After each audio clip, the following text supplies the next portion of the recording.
estiverem 2 ou 3 reunidos em teu nome. E nós estamos aqui reunidos em teu nome, Senhor. No teu santo nome. Abençoa-nos mais uma vez essa noite. Abençoa-nos mais uma vez com a tua palavra. A tua palavra é a verdade. A tua palavra liberta. Senhor, abrimos o nosso coração. Todo esse ambiente, toda essa esfera, tenha liberdade, Senhor.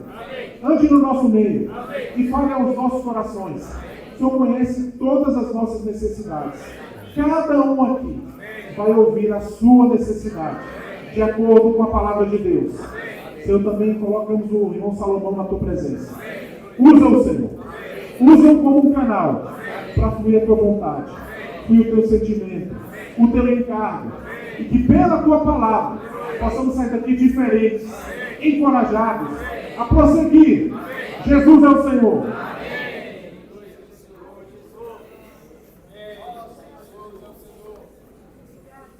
Amém. Amém? Alô? Amém, amém? 1, 2, 3, amém.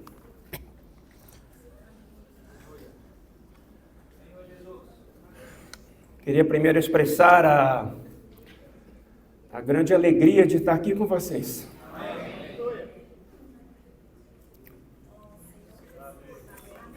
Aleluia.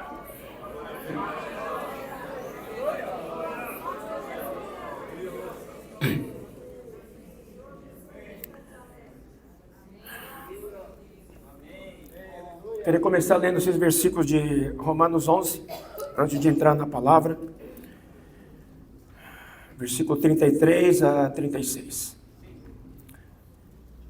Ó profundidade da riqueza, tanto da sabedoria, como do conhecimento de Deus. Quão insondáveis são os seus juízos, e quão inescrutáveis os seus caminhos. Quem, pois, conheceu a mente do Senhor? Ou quem foi o seu conselheiro?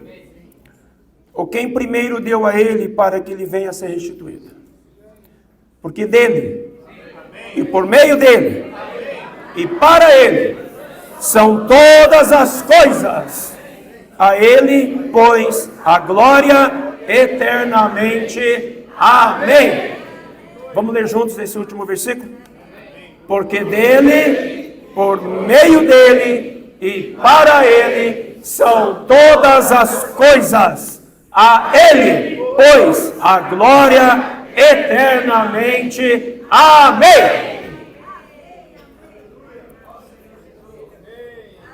Lendo esses versículos, a gente vê que os caminhos do Senhor são inescrutáveis. A mente do Senhor, quem conheceu? Quem foi conselheiro do Senhor? E mostrando com sábio, profundidade da riqueza, da sabedoria, como do conhecimento de Deus. Esses versículos antecedem a capítulo 12 e versículo 1. Eu creio que, por isso que Paulo, ele faz aqui um rogo. Rogo-vos, pois, irmãos. E essa palavra rogar, ela tem uma característica muito forte, que é, na verdade, como que implorar, pedir, não é? Solicitar. E esse pois, uma palavra tão curta, pois, ela tem um significado de, por esta razão, por esse motivo, sendo assim. Então, há um motivo para Paulo rogar. Há um motivo para Paulo rogar o que ele escreve no versículo 1 e 2. Quando nos deu essa oportunidade de estarmos aqui com vocês, diante do Senhor, eu estava buscando, qual seria o tema para compartilharmos. E pela graça de Deus, nós estamos desfrutando desses versículos com todos os irmãos na Europa.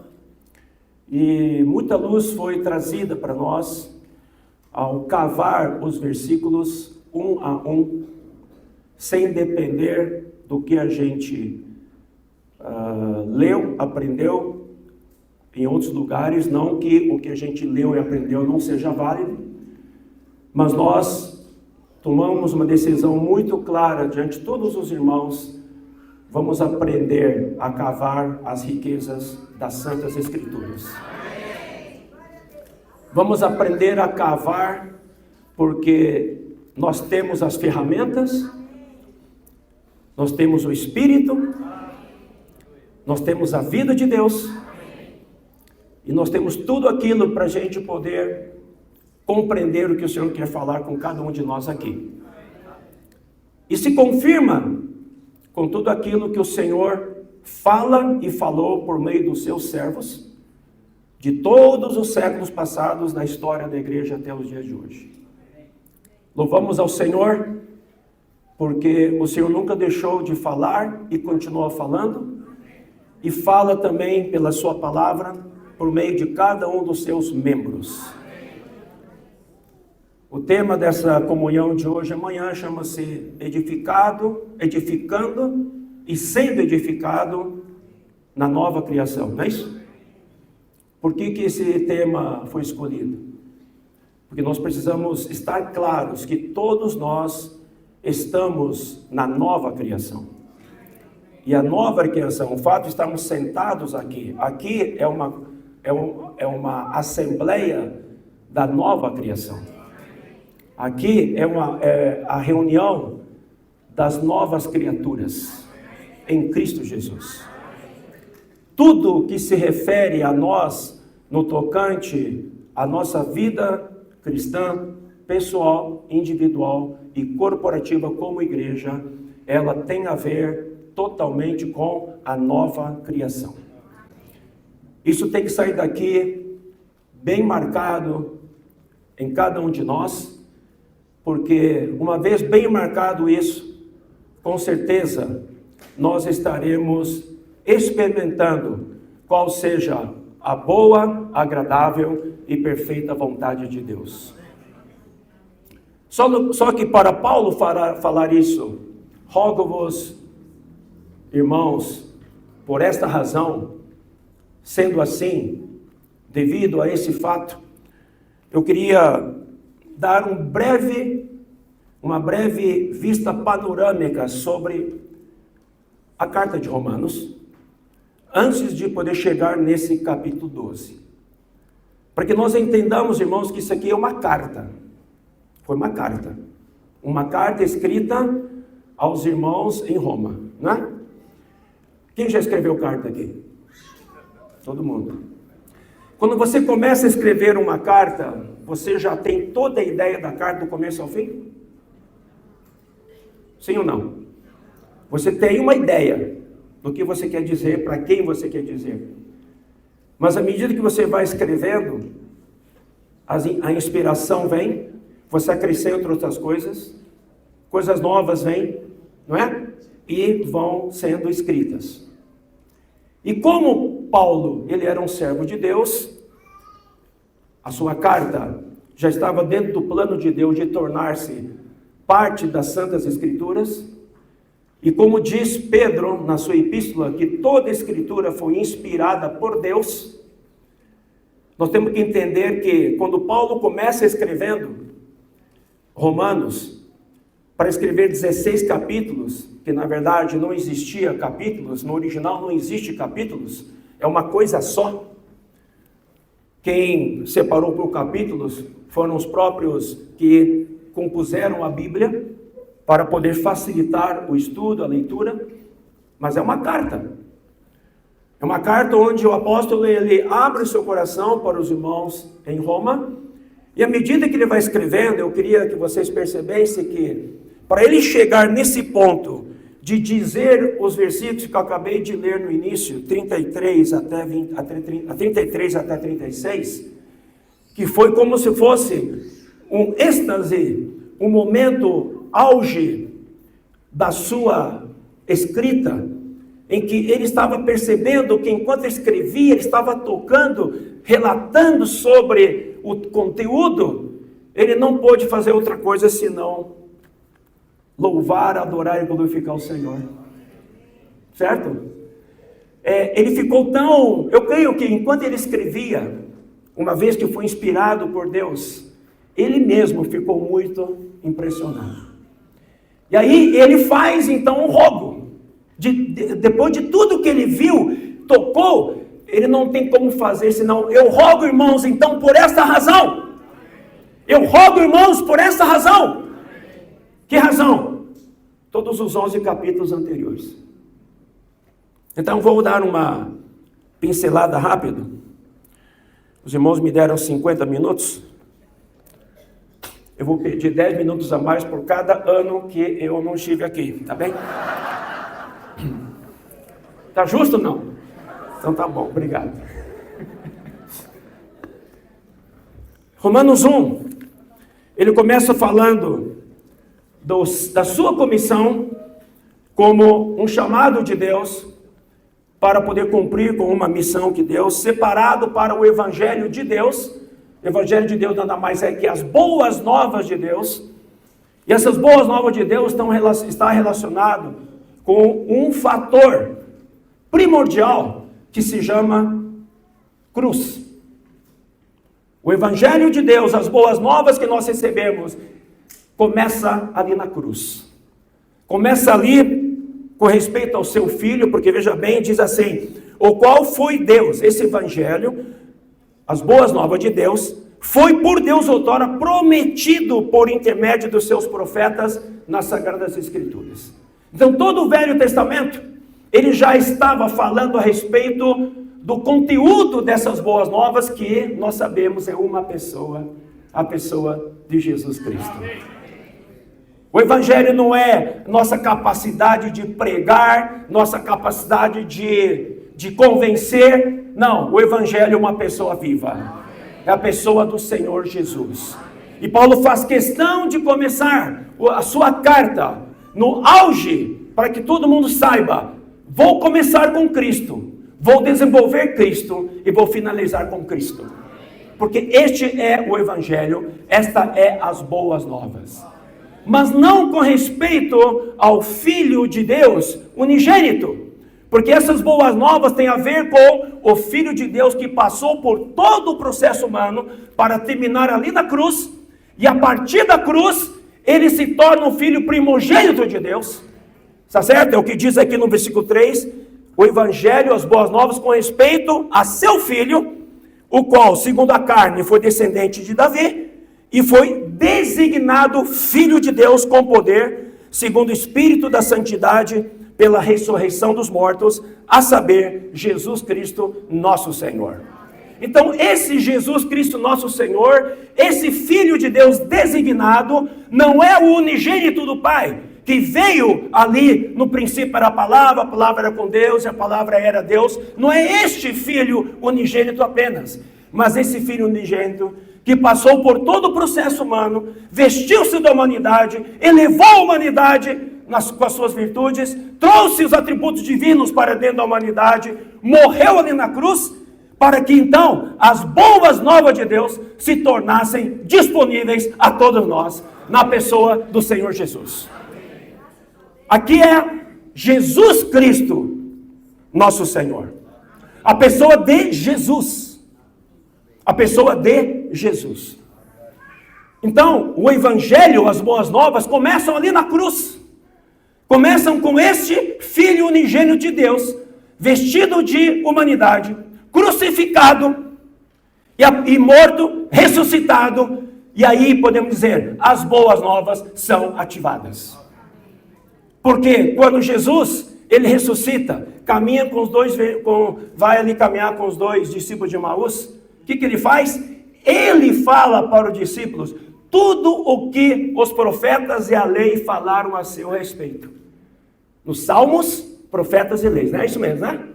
Então, todo o Velho Testamento estava onde? Estava focando, apontando para Jesus Cristo. Como que? As boas novas. Então, as boas novas, ele começa então falando para os romanos, mostrando quem é Jesus Cristo. que começa tudo, as boas novas começa com uma pessoa. Então ele quer já marcar ali a referência. Não se esqueçam, a referência é Jesus Cristo, nosso Senhor. Este é o Evangelho. Esta é as boas novas. Daí, no capítulo 1, ele começa a descrever, mostrando que este Evangelho, no versículo 16 e 17, que é uma pessoa, versículo 16 e 17, pois não me envergonhe do Evangelho, porque é o poder de Deus para a salvação de todo aquele que crê, primeiro do judeu e também do grego. O Evangelho, essas boas novas, que é a pessoa do Senhor Jesus, ele é o poder de Deus para todo aquele que crê. Por isso, quando nós falamos de Jesus, estamos falando das boas novas. Nós temos que apresentar a pessoa do Senhor Jesus. Unicamente. Quando você apresenta a pessoa do Senhor Jesus, de maneira que o Espírito te levou a apresentá-lo, não na doutrina, mas na sua experiência, deixa que o próprio Evangelho, que é o próprio Senhor Jesus, ele vai fazer o trabalho para que a pessoa creia nele, não é verdade? E é o poder de Deus para todo aquele que crê. E diz ali que tudo isso vem pelo fato, por um ato que se chama fé. O justo viverá por fé. Daí no capítulo 1, 18, até mais ou menos o capítulo 2, ele começa falando da condição do homem. Veja, irmãos, isso é uma carta. Isso é uma carta. Vá acompanhando. Ele apresenta o objetivo, apresenta agora a condição do homem. Por quê? Porque nós temos que saber de onde viemos. Nós não podemos nos esquecer jamais, irmãos, o que nós éramos. De onde nós viemos. Do ambiente em que nós viemos. Talvez o que descreva aqui do versículo 18 até o 32 não condiz com o que nós talvez tenhamos vivido, mas o contexto do mundo em que nós vivemos é esse aqui. Até os dias de hoje, e até mesmo pior que isso. Correto? Para mostrar que tudo isso foi devido ao quê? Ao pecado. Devido à queda do homem. Devido ao homem ter se apartado de Deus. Então ele vai descrevendo a condição depravada da humanidade, vai descrevendo que sobre isso o juízo de Deus vem devido ao pecado. Ele vai mostrando que o homem é indesculpável diante de Deus, porque todos pecaram e carecem da glória de Deus. Ele relata que não há justo nenhum sequer, no capítulo 3. Não há quem entenda, não há quem busque a Deus. Todos se extraviaram, umas se fizeram inúteis. Não há quem faça o bem, não há nenhum sequer. Isso inclui eu e você. Então, se estamos aqui hoje, estamos aqui por uma coisa que vamos ver daqui a pouco no decorrer, chama-se graça e misericórdia.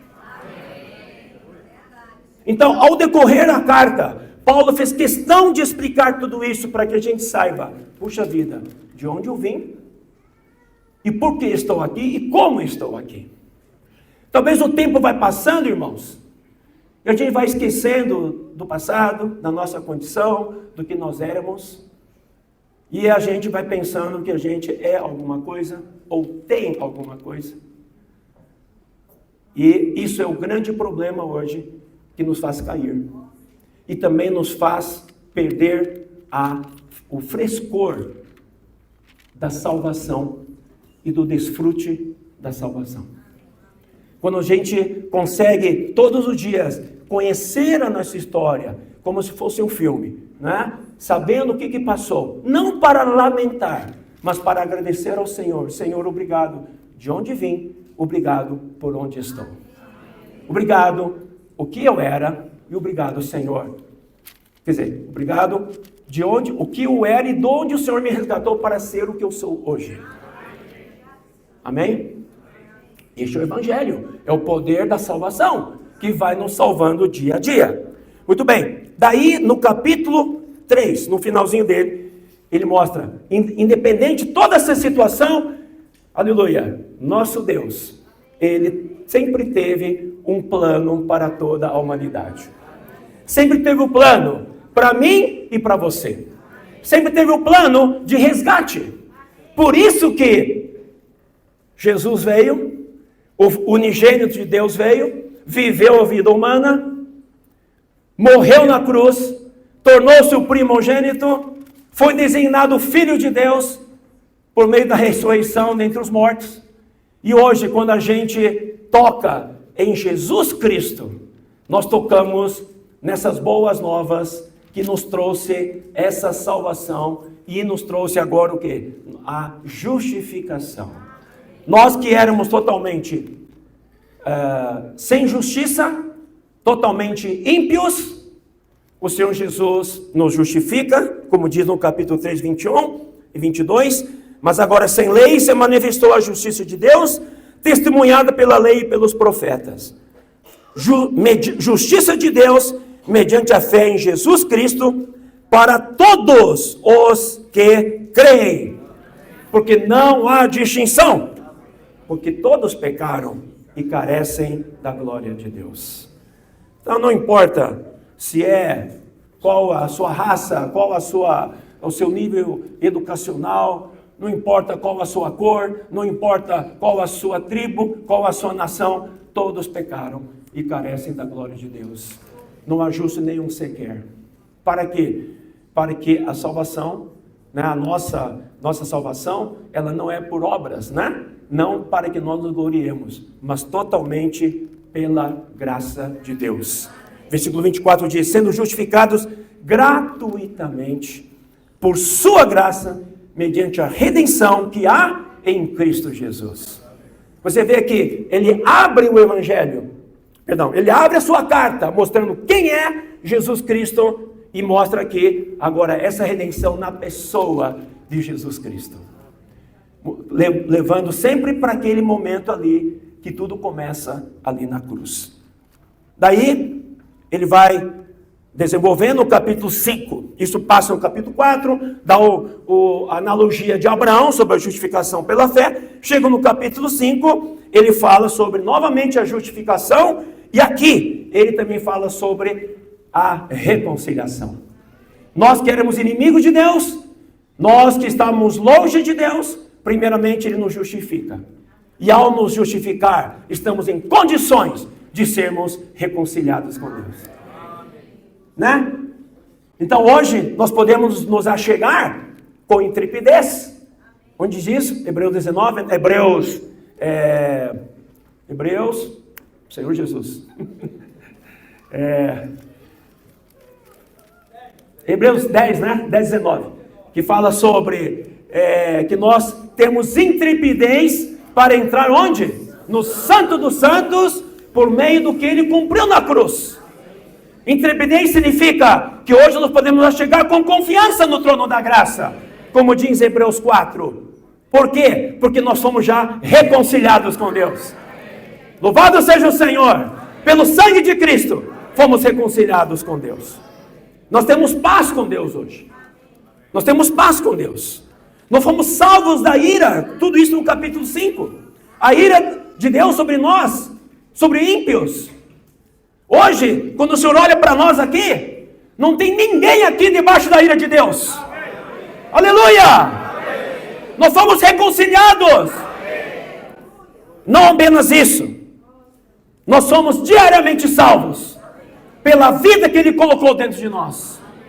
Diariamente salvos, diariamente. Porque nós conhecemos o processo da transformação. Você precisa ser ou não transformado. Você precisa ser ou não renovado. Nós conhecemos a salvação plena de Deus. O Espírito foi salvo pela regeneração ao crermos nele. O corpo será redimido na volta do Senhor, num piscar de olhos. Mas hoje estamos num processo de transformação. E essa transformação, ela é por meio da sua vida e por meio do Espírito que está dentro de nós. Diariamente somos salvos pela sua vida. Daí, no capítulo 5 ainda, ele fala, para que somos salvos em sua vida? Para que nós possamos reinar em vida por meio da sua graça. Governados pela vida de Deus e governados pela graça de Deus. Deus quer fazer de todos nós aqui, irmãos, pessoas que permitem ser reinados pela vida, governados pela vida de Deus.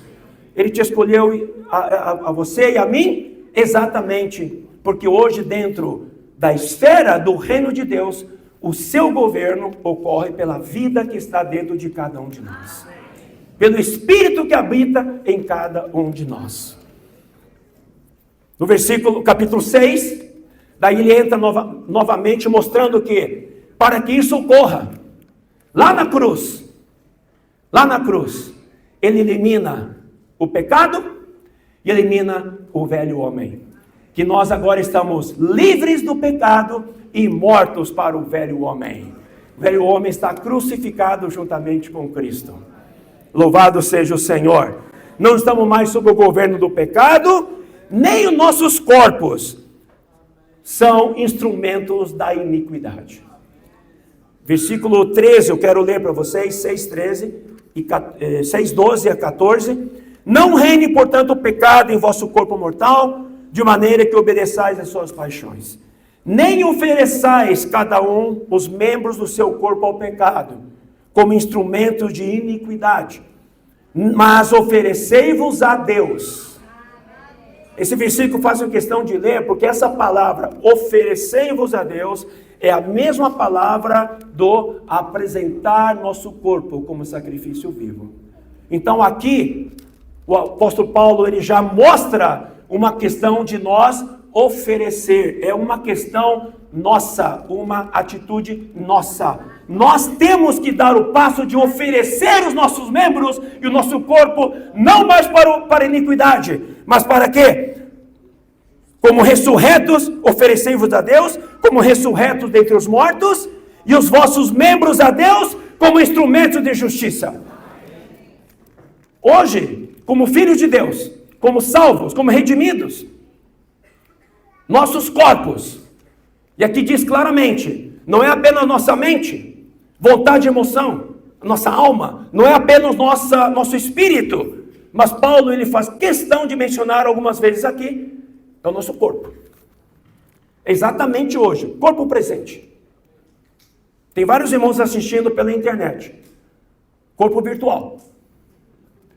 Tá presente assistindo, certo? Mas o Senhor, Ele quer que nós sejamos corpo presente. Corpo presente no sentido, aqui estou. Como Isaías, quando estava ouvindo ali, em Isaías 6, não foi? O Senhor falou assim, quem há de ir por nós? O que Isaías fez? Se apresentou. Eis-me aqui, envia-me a mim, não é?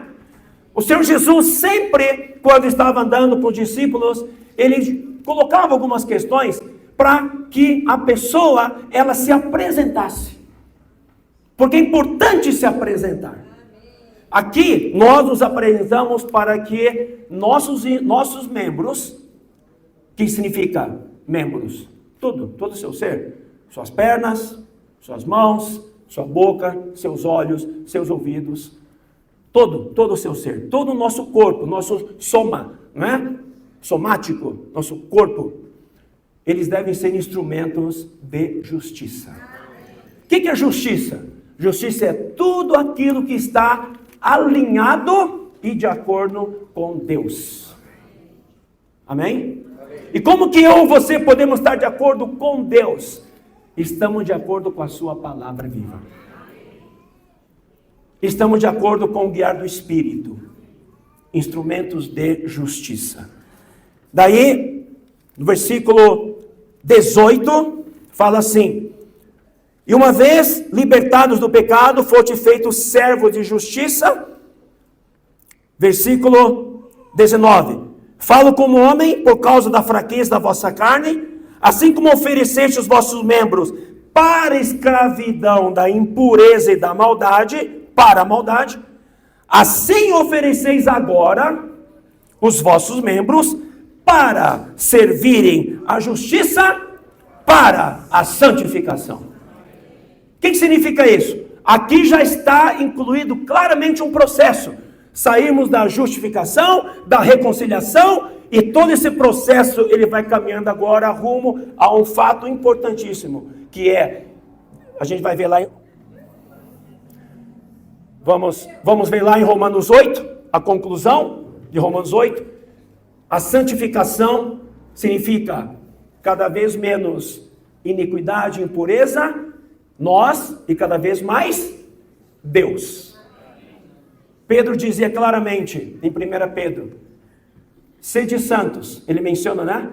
Que nós devemos ser santos, sede santos, por quê? Eu sou santo. Esse é o desejo de Deus.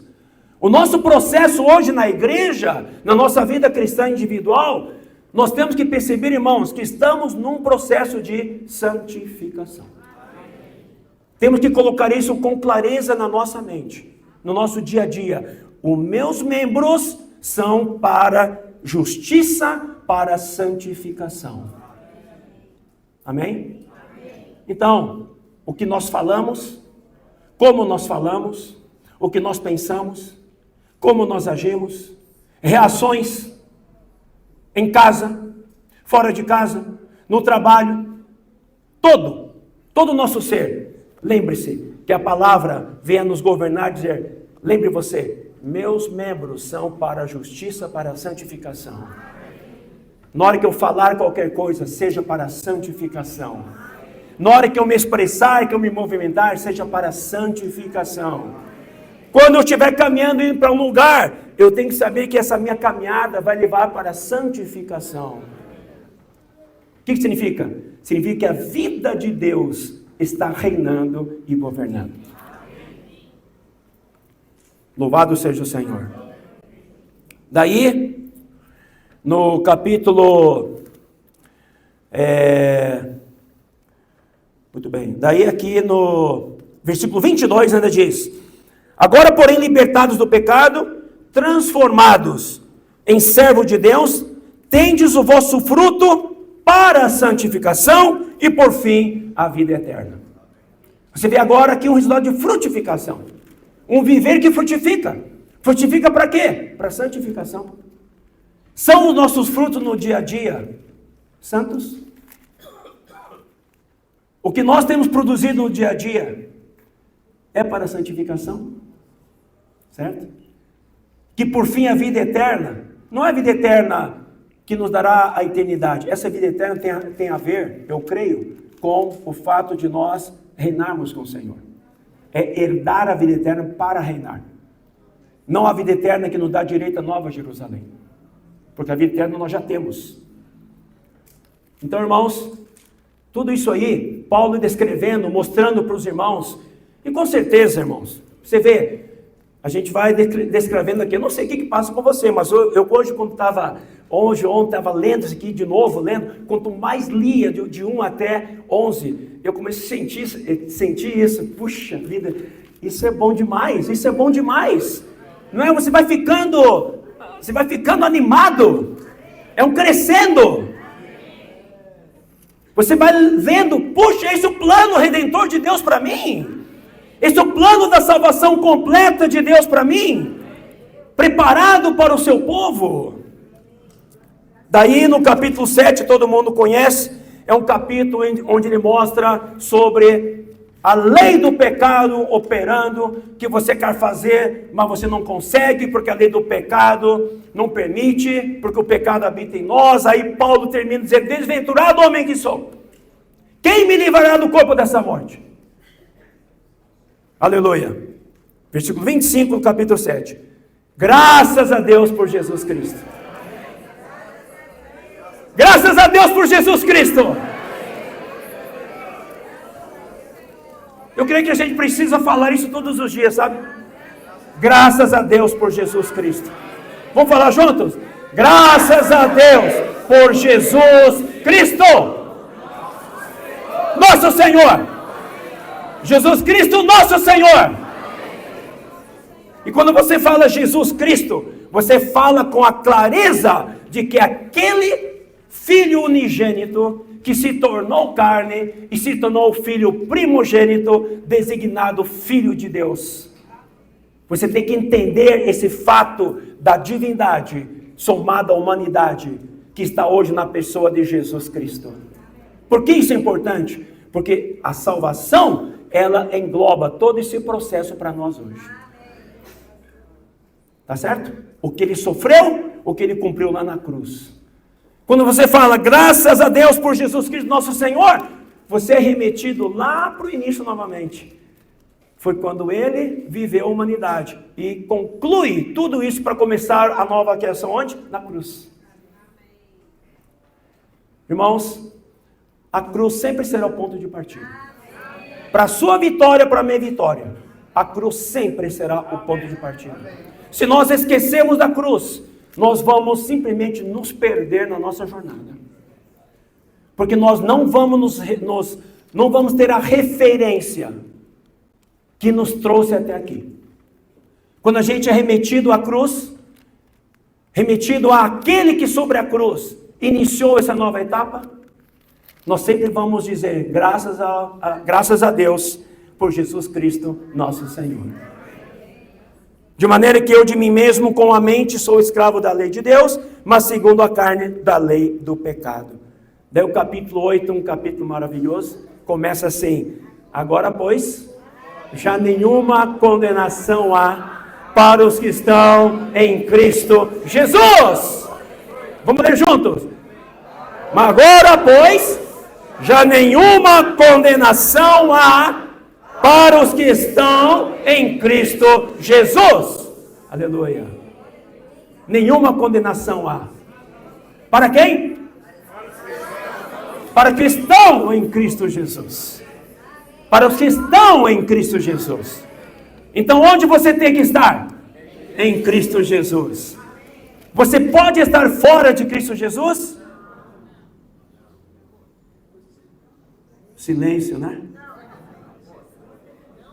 Você pode estar fora no seu dia a dia de Cristo Jesus? Quando você está na carne, você está em Cristo Jesus?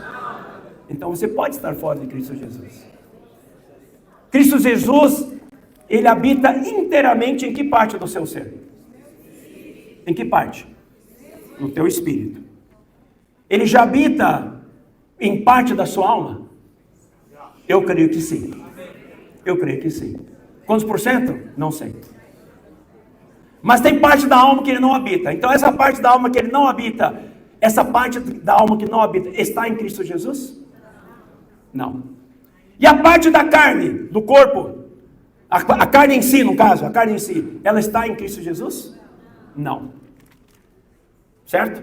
Mas, quando a gente passa pelo processo da transformação, que significa, vamos ler daqui a pouquinho, quando um outro elemento, que é o elemento da vida de Deus, vai tomando lugar, ocupando a nossa alma, esse em Cristo Jesus aumenta mais em você e em mim. Hoje sou um jovem de 60 anos, glória a Deus.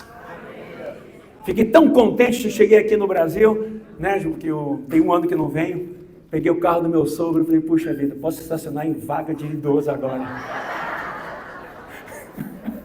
Mas não me senti, não, verdade, eu não me senti assim, porque quando eu peguei o avião, viajei, eu peguei o avião, pronto, vamos lá, como é que é, Zona 6, fiquei na Zona 6 esperando. Depois falei, calma aí, eu tenho 60 anos, vou pegar a zona de prioridade, aí fui pegar a zona de prioridade, aí pronto, aí ficou fácil, né? Irmãos, nós todos estamos num processo de transformação, Cristo está crescendo em nós, a vida de Deus está sendo trabalhada mais em nós, e nós temos que acelerar esse processo, porque lembra, irmãos, nós estamos hoje já nas vésperas da volta do Senhor. Passamos por muitas tribulações, por situações que têm nos provado duro, provado firme, mas, aleluia, essas provas são também para o nosso crescimento.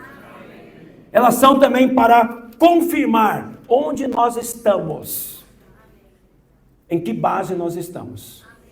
Eu louvo a Deus por tudo que tem, tudo que nós temos passado diferentemente em situações, diferentes provas individuais, provas no trabalho, tribulações no meio do povo de Deus, mas isso é normal, faz parte da promessa de Deus, perdão, da nossa jornada, faz parte da palavra que o Senhor falou. Por quê? Porque todos aqueles que querem viver piedosamente em Cristo Jesus, serão o quê? Serão perseguidos. Todos aqueles que querem viver piedosamente vão passar por dificuldade. Então, é normal. Nós temos que encarar isso com tranquilidade, sabendo que nós precisamos passar por essa prova de maneira a ser aprovado diante do Senhor. Cada situação que nos vem é para nos aprovar diante do Senhor.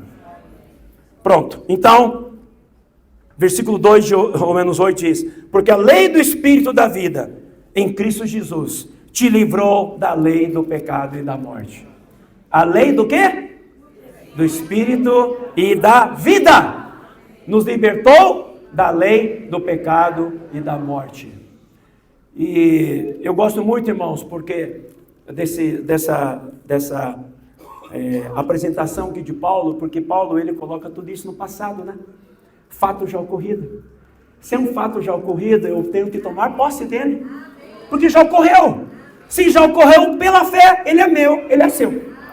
Então, tomamos posse e passa a ser nosso, porque tudo foi já realizado ali na cruz por Cristo. Louvado seja o Senhor.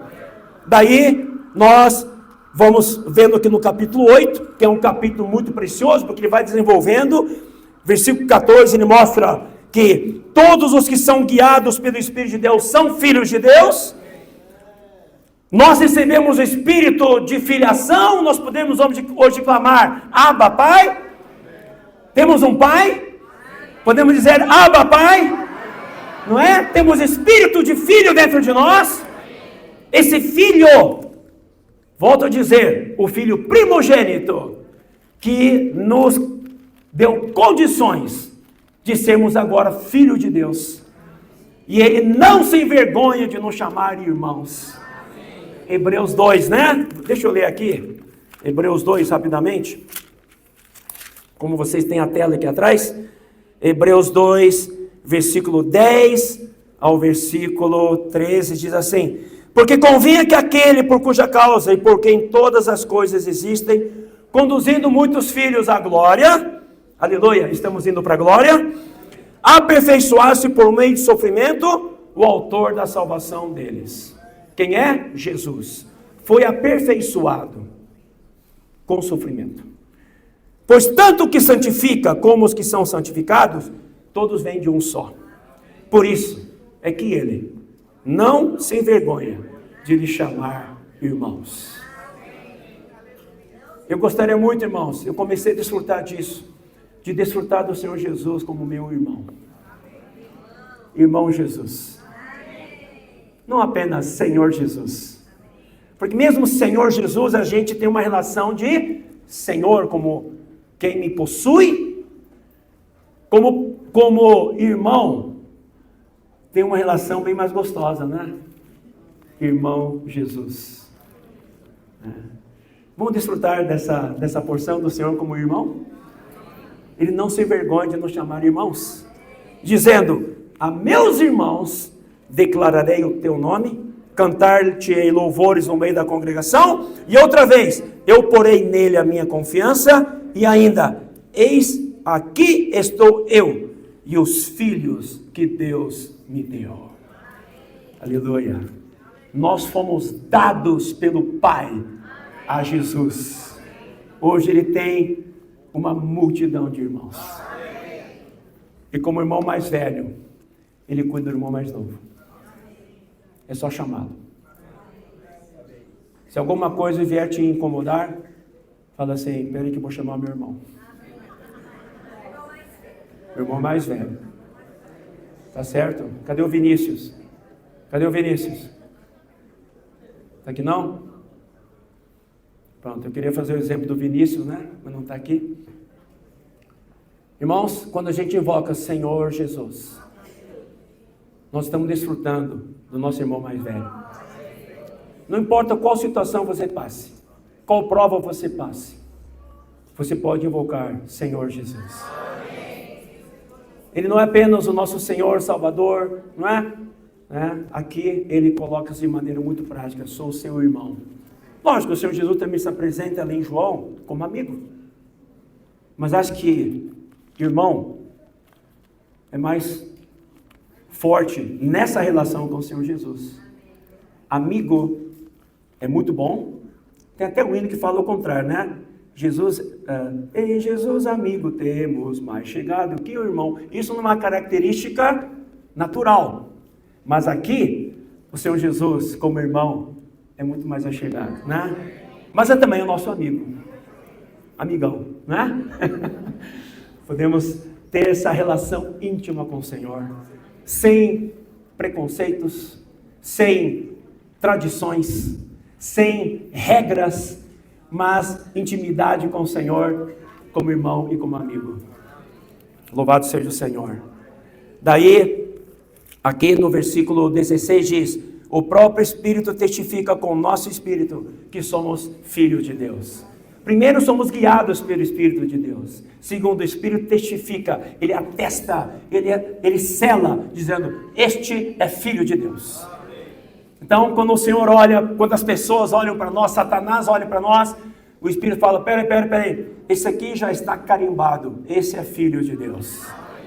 O Espírito testifica e atesta: este é filho de Deus. Ele é guiado por mim e eu testifico que ele é filho de Deus. Ora, se somos filhos, somos também herdeiros. Herdeiros de Deus e co-herdeiros com Cristo. Se com ele sofremos, também com ele seremos glorificados. Herdeiro, olha que coisa maravilhosa. Nós vamos herdar algo. Já estamos desfrutando do sabor de que Jesus é. Jesus não é rico para você. Na experiência com o Senhor, ele não é a cada dia mais rico para nós. Cada dia mais é rico, desfrutamos da sua riqueza, mas nós não temos ainda a sua herança na totalidade. Mas a herança nós vamos receber na totalidade, quando o Senhor voltar. Oh Senhor Jesus. Então somos herdeiros de Deus e co-herdeiros com Cristo.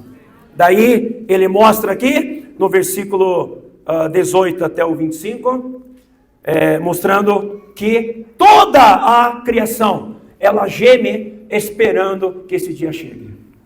Toda a criação. E nós também gememos, versículo 23. E não somente ela, a criação, mas também nós que temos as primícias do Espírito, igualmente gememos em nosso íntimo, aguardando a filiação, a redenção do nosso corpo. O que significa isso? É a conclusão da nossa salvação. É a conclusão da salvação plena de Deus. Nós temos que gemer, o Espírito nosso interior geme por isso, aguardando aquele dia. Que significa, irmãos, que eu e você precisamos cada dia viver acelerando esse processo. Senhor, que esse dia chegue mais rápido. Eu quero que esse dia chegue mais rápido. Mas aí tem que ter a minha e a sua participação. Daí vocês vão entender por que é tão importante que nossos corpos sejam apresentados. Tem tudo a ver com isso. Para o cumprimento do fechamento desse plano redentor de Deus para nós. Nós temos a participação dentro do plano da salvação de Deus, porque nós precisamos nos apresentar para que nós consigamos ser também os protagonistas juntamente com Cristo. Ele precisa de você. Ele precisa de mim. Ele precisa de cada um de nós. Diga para o seu vizinho: Deus precisa de você. Aleluia. Daí quando a gente vê isso aqui em Romanos 8, continua, do versículo 26 até o versículo 30, eu vou ler rapidamente. Também o Espírito semelhantemente nos assiste em nossa fraqueza, porque não sabemos orar como convém, mas o mesmo Espírito intercede por nós sobremaneira com gemidos inexprimíveis. Sabe qual que é a intercessão do Espírito? Eu creio que com certeza o Espírito intercede por nós junto ao Pai, dizendo: vamos acelerar, vamos trabalhar mais nesse rapaz aqui, vamos trabalhar mais nessa filha aqui, vamos acelerar o processo da salvação deles. A intercessão é para que você e eu cheguemos mais rapidamente à maturidade, à condição de varão perfeito, a condição de chegarmos à plenitude da estatura de Cristo. Esse é o alvo, essa é a meta. Então o Espírito intercede por nós com gemidos inexprimíveis. Aleluia. Se você diz que não tem ninguém orando por você, você tem que lembrar, o Espírito ora por mim. O Espírito intercede por mim, junto ao Pai. Ele está preocupado comigo, está preocupado com você. Mas aleluia, tem muitos irmãos que oram, intercedem por nós também. O próprio Senhor Jesus, né, ali junto ao Pai, intercede por nós, junto ao trono. O Espírito intercede, o Senhor intercede. Que maravilha! Por quê? Porque nós estamos num processo, eles estão ali, vamos lá, gente, vamos. Então hoje o Senhor está falando para você, para mim. Vamos lá, está na hora de apresentar-se. Vamos lá. Daí, aquele que sonda os corações, sabe qual é a mente do Espírito? Porque segundo a vontade de Deus, é que Ele intercede pelos santos. Pela vontade de Deus. Qual que é a vontade de Deus? Eu vou antecipar aqui. Qual que é a vontade de Deus? Qual que é o desejo de Deus? Qual que é o desejo de Deus? O que nós entendemos por vontade de Deus?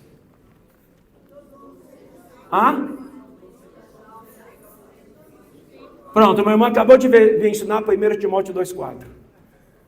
Deus, nosso Salvador, deseja que todos os homens sejam salvos e cheguem ao pleno conhecimento da verdade. Efésios capítulo 4 fala até que todos cheguemos à unidade da fé e do pleno conhecimento do Filho de Deus, a estatura da plenitude. Como é que é? Isso aí, vamos ler lá. Perdão aí, falhou aqui. Efésios 4. Até a perfeita varonilidade, varão perfeito.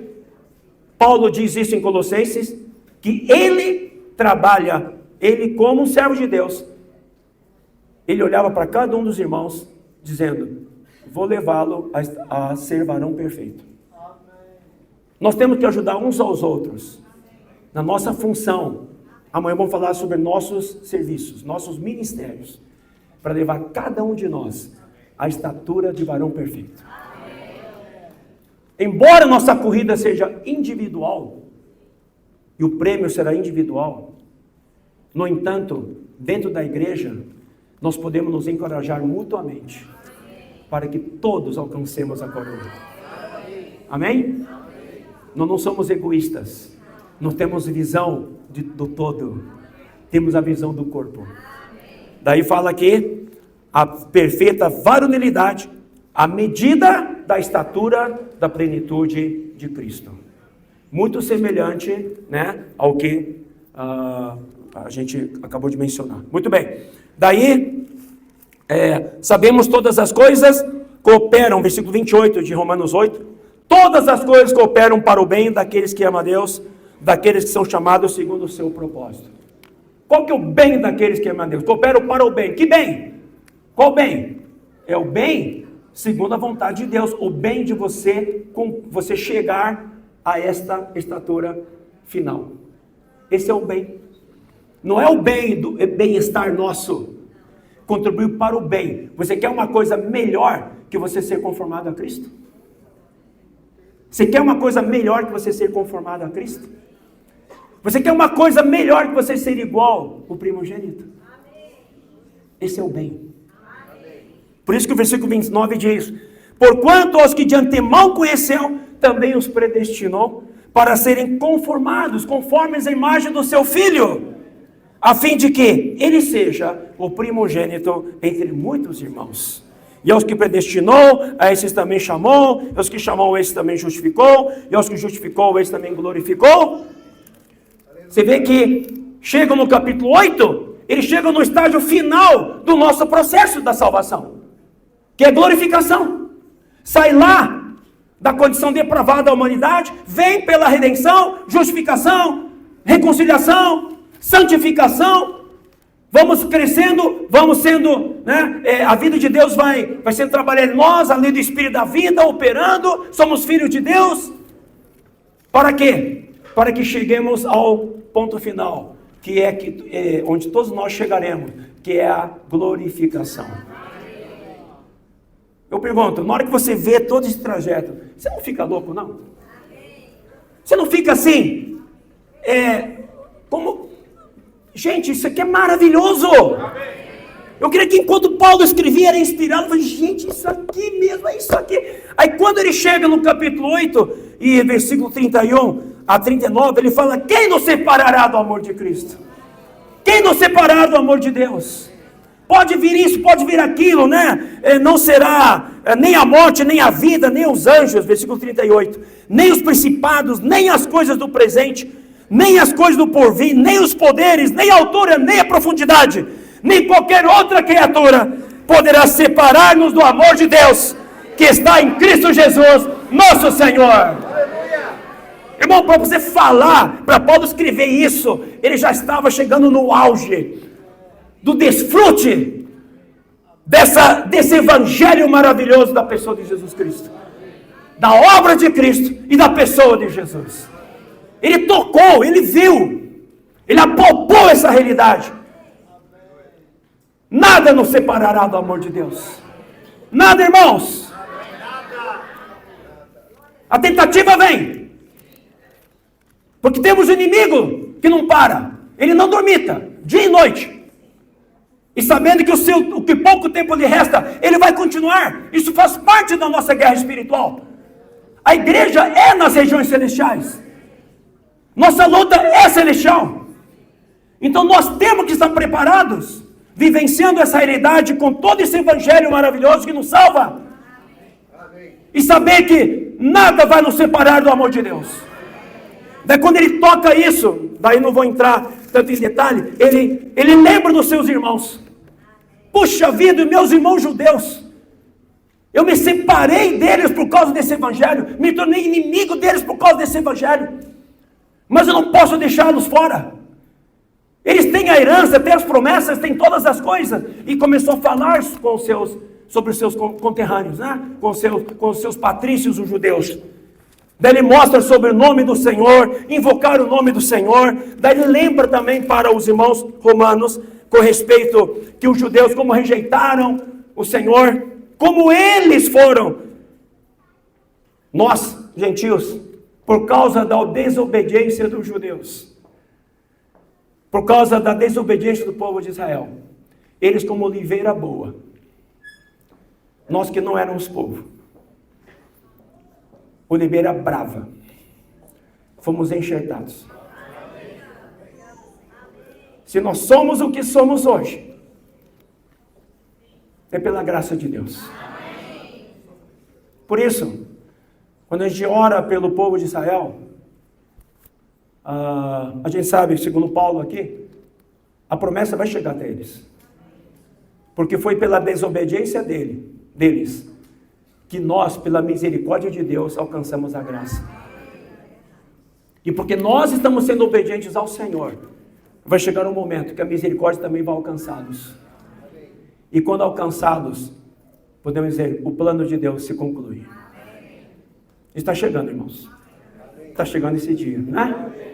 Eu só queria ler 2 versículos aqui. Romanos 11. Versículo... Romanos 11.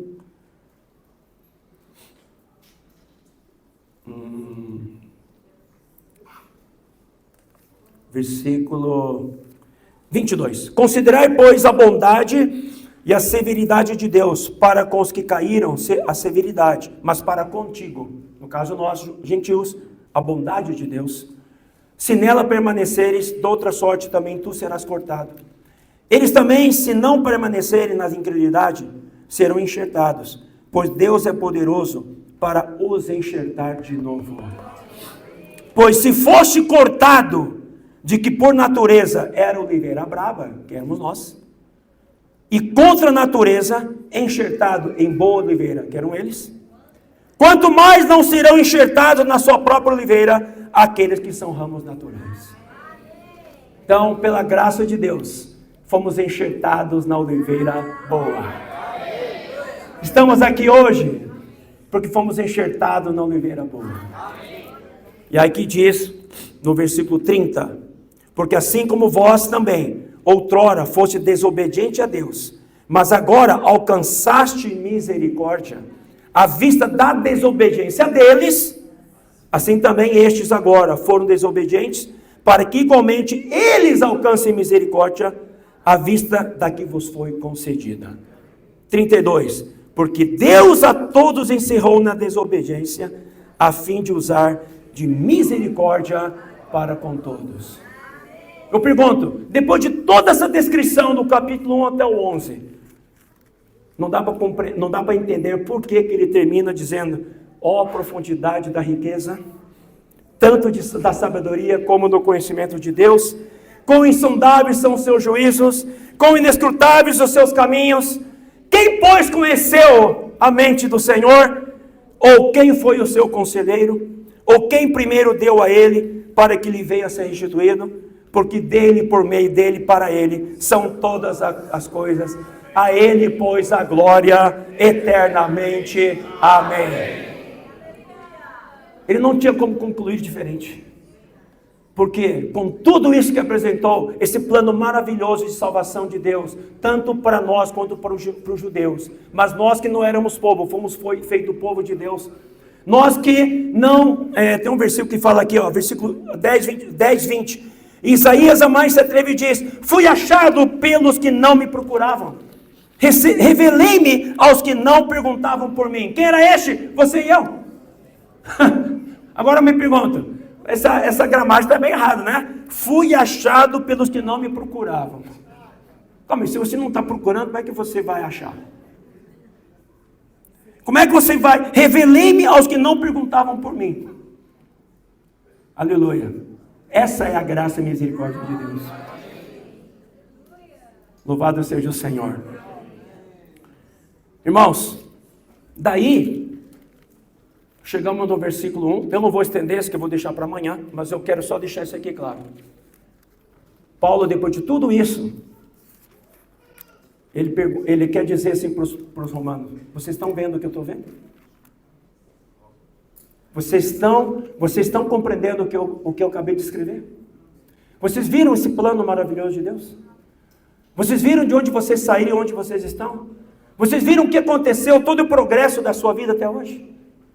Você viu como o Senhor está cuidando de você? Como o Senhor está te trazendo até aqui? Vocês estão vendo tudo isso? Então eu rogo para vocês, por esta razão, pelas misericórdias de Deus, apresenteis o vosso corpo por sacrifício vivo, santo e agradável a Deus. É nesse momento em que você vê a visão do que Deus tem para nós e do que Deus preparou e já está em operação em nós. E quando você vê tudo isso, não há outra saída e não há outra reação senão dizer: eis-me aqui, Senhor. Eis-me aqui. O apresentar como sacrifício vivo, o oferecer-nos como sacrifício vivo, é uma reação espontânea do que a gente viu e do que a gente contemplou. Agora, se a gente não conseguiu ver e não conseguiu contemplar, não haverá como a gente se apresentar. A apresentação será uma coisa, a oferta, a entrega será uma coisa que não durará. Mas quando você vê, quando você contempla, você percebe todo este plano maravilhoso de Deus, dentro do seu propósito de redenção e salvação, chegando até concluir na nossa glorificação. Nós vimos já o filme ali. Tudo que a gente viu em Romanos de 1 a 8, a gente viu o nosso filme. É o que está acontecendo conosco. E o que vai acontecer. É o traçado que nós estamos caminhando. Tá certo? Daí o capítulo 9 a 11, Paulo querendo incluir também os judeus. Mas a nossa relação é até o capítulo 8. Termina ali, mostrando tudo isso no auge. Daí Paulo termina com esse louvor, com essa adoração ao Senhor e fala: rogo-vos, eu peço, irmãos, vocês viram? Estão vendo o que eu estou vendo? Então, vamos nos apresentar como sacrifício vivo, santo e agradável a Deus. Amém? Tudo bem. A gente vai deixar para amanhã o resto. Tá bom? Você vê que é uma palavra simples. 3 palavras. Rogo-vos, pois, irmãos.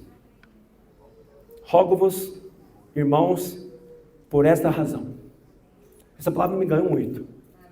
Por esta razão. Finalizando um versículo apenas. 1 Pedro. Capítulo 3, versículo 15.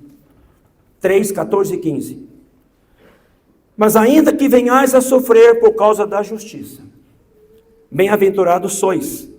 Não os amedronteis, portanto, com as suas ameaças, nem fiqueis alarmados. Antes, santificai a Cristo como Senhor em vosso coração, estando sempre preparado para responder a todo aquele que vos pedir razão da esperança que há em vós. Se você conseguiu ver toda essa descrição maravilhosa de Romanos 1 até 8, incluindo também o que falou para os judeus, nós que somos oliveira brava enxertada na boa, nós que somos alvo da misericórdia de Deus, eu creio que nós temos muita razão da esperança para explicar às pessoas.